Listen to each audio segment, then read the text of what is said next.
సరే, ఇన్ని రోజులు గవర్నమెంట్ ఎగ్జామ్స్ ఎలా ప్రిపేర్ అవ్వాలనేసి మనం డిస్కస్ చేశాం.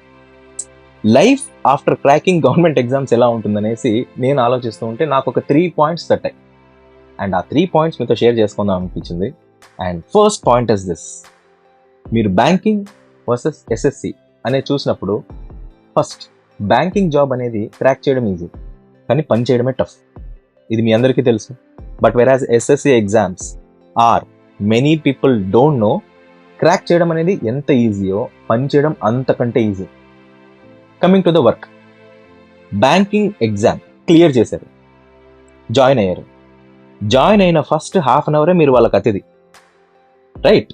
ఆ తర్వాత వెంటనే కస్టమర్తో మీకు 1-to-1 వర్క్ ఇంటరాక్షన్ అనేది వితౌట్ ట్రైనింగ్ ఉన్నా విత్ ట్రైనింగ్ ఉన్నా you have to start with this.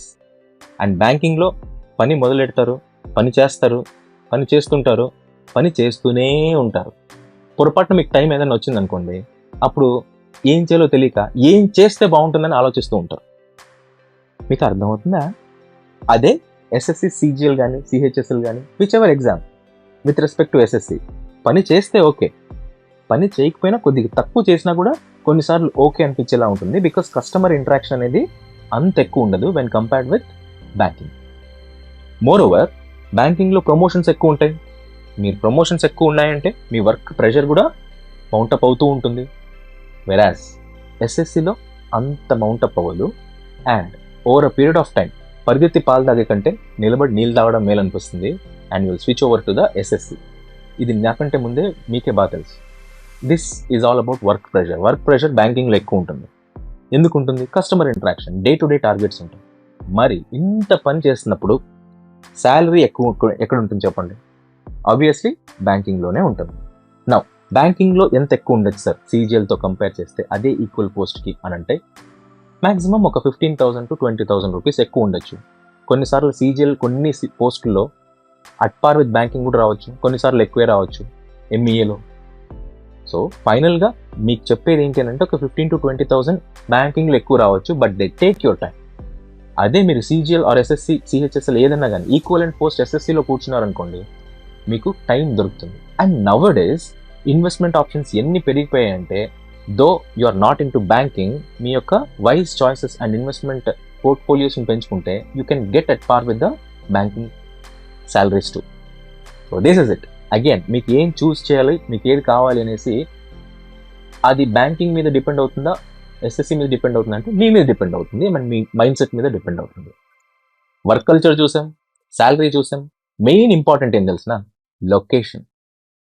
పొరపాటున మీరు బ్యాంకింగ్లో చేరారు అని అనుకోండి, బీ రెడీ ఫర్ పచ్చటి పొలాలు, ఆవులు, విలేజ్ సంస్కృతులు, ఇవన్నీ ఫీల్ అవ్వడానికి రెడీగా ఉండాలి మరి. బికాస్ మనతో పాటు అమ్మాయిలు కూడా రాస్తారు.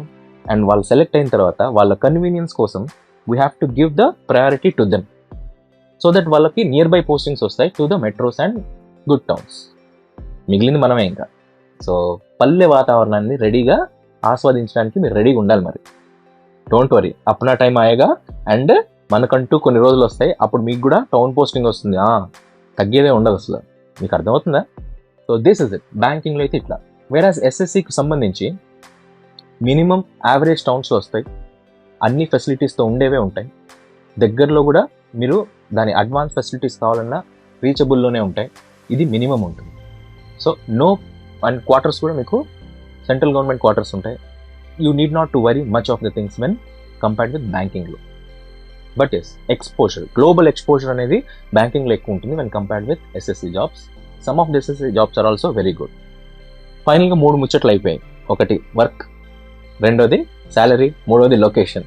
I just thought to share it with you. But ఫైనల్గా నా మనసులో మాట చెప్పాలి అని అంటే, మీరు 2 ఎగ్జామ్స్ రాయాలి, అందుకు తగ్గ క్లారిటీ హ్యాపీగా మీకు రావాలి. ఆ 2 జాబ్స్ మీరు సెలెక్ట్ అవ్వాలి 100%. బ్యాంకింగ్లో ఏమేమి ఉన్నాయో, ఎస్ఎస్సీలో ఏమేమి ఉన్నాయో అన్నీ మీరు సెలెక్ట్ అవ్వాలి. మనస్ఫూర్తి కోరుకుంటున్నాను.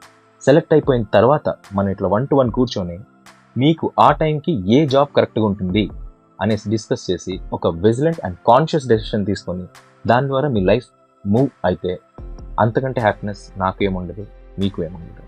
I wish you all success, all the best for your all future exams. Let me meet you in the next video. Thank you and by.